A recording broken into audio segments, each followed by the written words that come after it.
বেশ কয়েকদিন ধরেই সারা দেশে দমকা হাওয়ার পাশাপাশি বজ্রসহ বৃষ্টিপাত এবং কোথাও কোথাও শিলাবৃষ্টি হচ্ছে। এর মধ্যেই চলতি মাসে ধেয়ে আসতে পারে একাধিক ঘূর্ণিঝড়।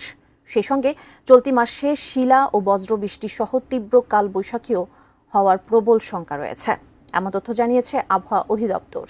মে মাসের আবহাওয়া নিয়ে আরও জানাচ্ছেন শেখ ফরিদ।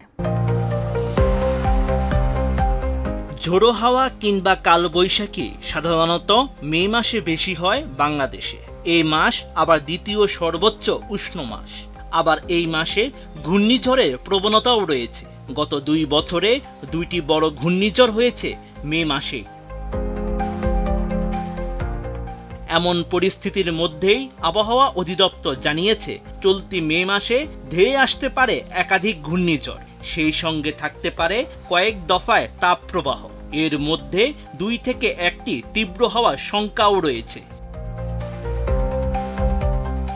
সঠিক প্যাড আর সঠিক তথ্য দিয়ে এসব সামলে নিব এক হয়ে। Mona Lisa sanitary napkin.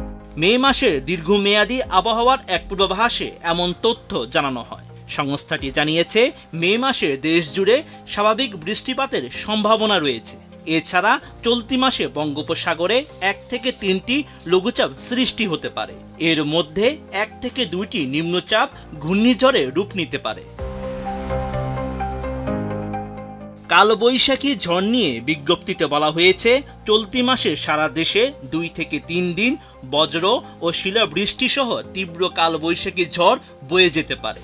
আর 3 থেকে 5 দিন বজ্র ও শিলাবৃষ্টি সহ হালকা কালবৈশাখী ঝড় হওয়ার প্রবল শঙ্কা রয়েছে।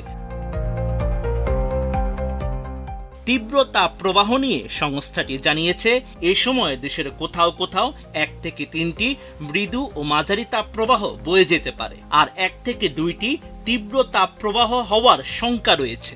এ সময় দিনের তাপমাত্রা স্বাভাবিক থাকলেও রাতের তাপমাত্রা স্বাভাবিক অপেক্ষা বেশিই থাকতে পারে।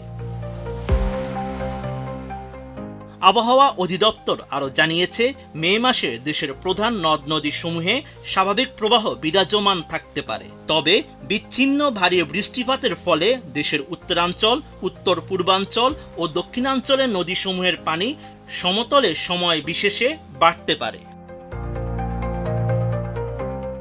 Sheikh Farid, ATN news.